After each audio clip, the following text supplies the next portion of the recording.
James Melendez, thank you so much for joining me at my tasting table today. This wine is next. This is from the producer Blackbird Vineyards called Contrarian Proprietary Napa Valley Red Wine 2017 vintage. Stay tuned, I give you my thoughts and perspectives on this outstanding wine.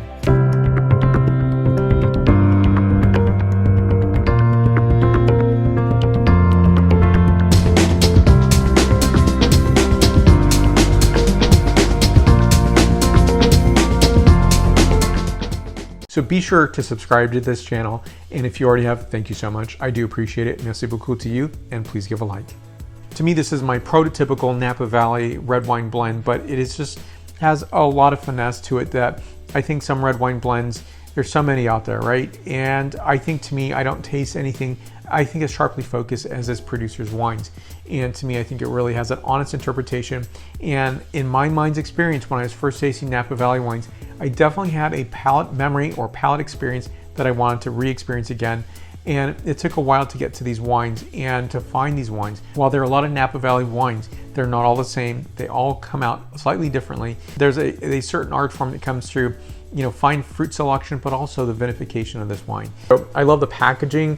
I think it's just so distinctive and can definitely be identified from a great distance and understand what it is, and a screen printing on the back. So this is 70% Cabernet Sauvignon, 29% Cabernet Franc, 1% Merlot. This spends 21 months in French oak barrels. 75% of this is new, 25% seasoned, 14.1% ABV, 1,100 cases produced. So the optimum drinking time for this wine is now to 2035. The bottle price point is $135. The exquisite fruit is coming from 3 well-known sites. That is Stagecoach, which is atop the Vaca Mountain, south of Pritchard Hill, Merlot, and Cabernet Franc. Ballard is Spring Mountain, which is Cabernet Sauvignon. So if you look on a map, you're going to find that Spring Mountain is on the other side, the western portion of Napa Valley, and Crocker and Star. And first I'll talk about this, the nose and the palate characterization, followed by the point score. But for me, this is a special wine. You're not going to be opening this up every single week, every Saturday, or maybe you will. But I think to me, it's one for special moments, capture of fantastic summer evening meals with your family and friends, or perhaps that really special winter meal or autumnal meal such as a Thanksgiving. And yes, I know a lot of people go to Gamay Noir, but I think there's something really just so nice with this, especially it depends what you're serving. Not everybody's going to serve turkey, or maybe it's turkey and something else. Maybe it's turkey and prime rib.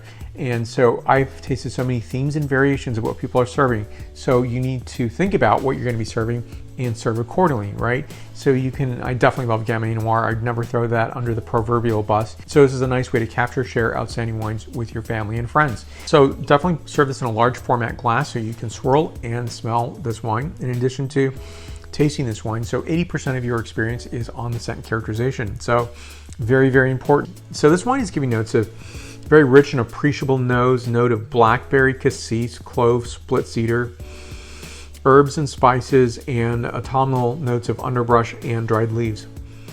Outstanding. And next is the palate characterization. I mean, it's that definitive blend based on the nose and the palate characterization of Bordeaux varieties. And I think the focus is truly the Cabernet Sauvignon comes through sterlingly well with a nice support of the Cabernet Franc and that 1% Merlot.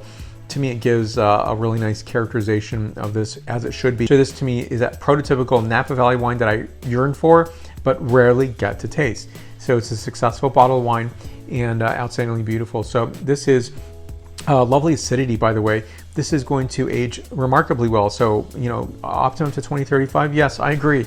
I signed up for that. So this wine is giving notes of blackberry, clove, thyme, pepper, dried red rose petal. And this wine is 95 points out of 100 points. So for me, this is one of the best wines I've tasted this year. So thank you for watching. I'll put more information on the producer down below. Questions and comments you can list there. Let's stay connected. You'll find me on Facebook, Twitter, Instagram, LinkedIn, and WordPress. And share this video with somebody who's interested in Napa Valley red wines. And be sure to stay connected. Subscribe to this channel. If you've already subscribed, merci beaucoup to you. I do appreciate it. And please give a like. I will see you very soon. Thank you for your support. Come back to my tasting table. Santé.